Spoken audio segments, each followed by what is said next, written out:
सातवीं कक्षा के विद्यार्थियों, आज हमारा पाठ है स्वास्थ्य में सरकार की भूमिका।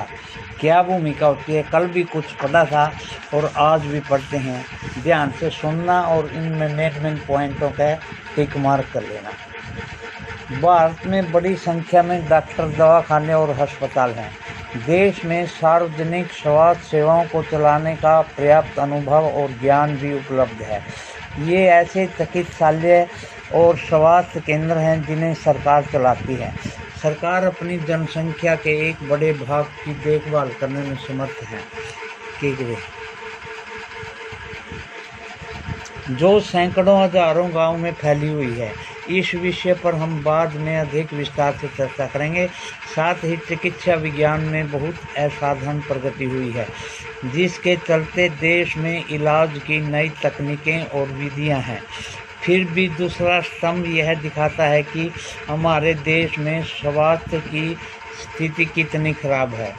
उपर्युक्त सकारात्मक विकास के बाद भी हम जनता को उचित स्वास्थ्य सेवाएं देने में असमर्थ हैं। यह विरोधाभासजनक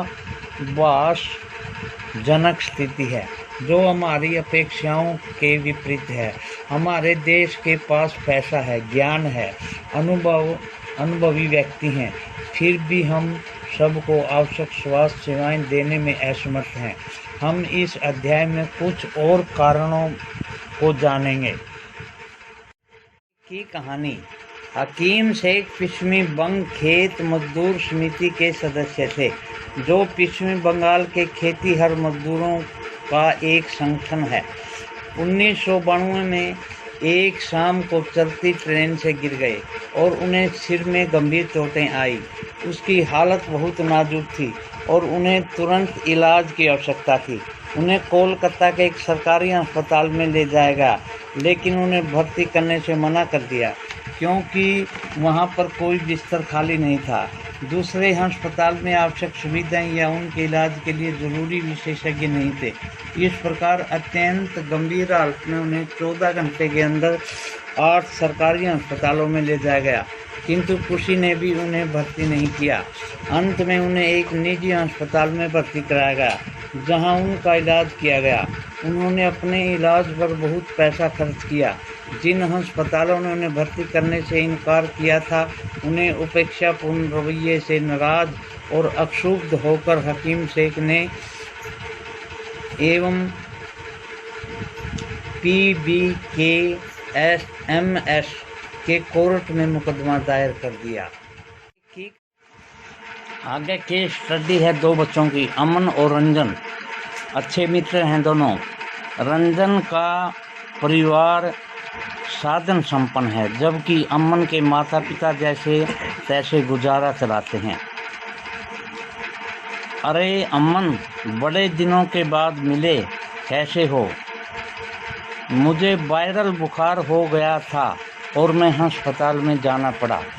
अच्छा, मुझे भी वायरल बुखार हुआ था। मैं भी सोमवार से स्कूल आ रहा हूँ। मेरे डैडी किंग्सवे के नए अस्पताल में डॉक्टर को दिखाने के लिए ले गए। वहाँ बहुत ही अच्छा लगा। अस्पताल की बिल्डिंग ऐसी चकाचक दिखाई देती थी कि मुझे लगा कोई 5 सितारा होटल हो।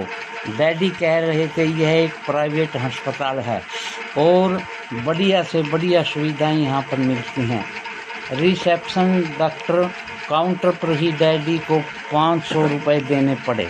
डॉक्टर को दिखाने से पहले ही पता चल गया वहाँ बड़ा अच्छा संगीत बज रहा था और सब कुछ कितना साफ सुथरा और जगमग था। डॉक्टर, मुझे बहुत सी प्रशिक्षण करवाने के लिए कहा गया। वहाँ तो सब लोग दोस्तों की तरह बात कर रहे थे। एक महिला ने जांच के लिए मेरा खून लिया और उसने बातों बातों में खूब मजाक किया और मुझे दर्द का पता भी नहीं चला। जब सारे परीक्षणों के नतीजे आए तो हम वापस डॉक्टर के पास गए। उन्होंने नतीजों को देखा और कहा कि सब कुछ ठीक ठाक है, मुझे सिर्फ वायरल हुआ है। उन्होंने कई सारी दवाइयाँ लिख दी और आराम करने के लिए कहा। क्या तुमने रियलिटी टीवी पर बैटमैन वाला चुटकुला सुना है? हाँ तो छोटे जनाब, यह गुलाबी गोली दिन में 3 दफ़ा लेनी है। यह सफ़ेद वाली सोने से पहले लेनी है। यह शरीर के दर्द के लिए है। यह एक पारू रूप, घबराओ नहीं, बढ़िया रिजल्ट आएगा। धन्यवाद डॉक्टर, मुझे तो अभी से ठीक लगने लगा है।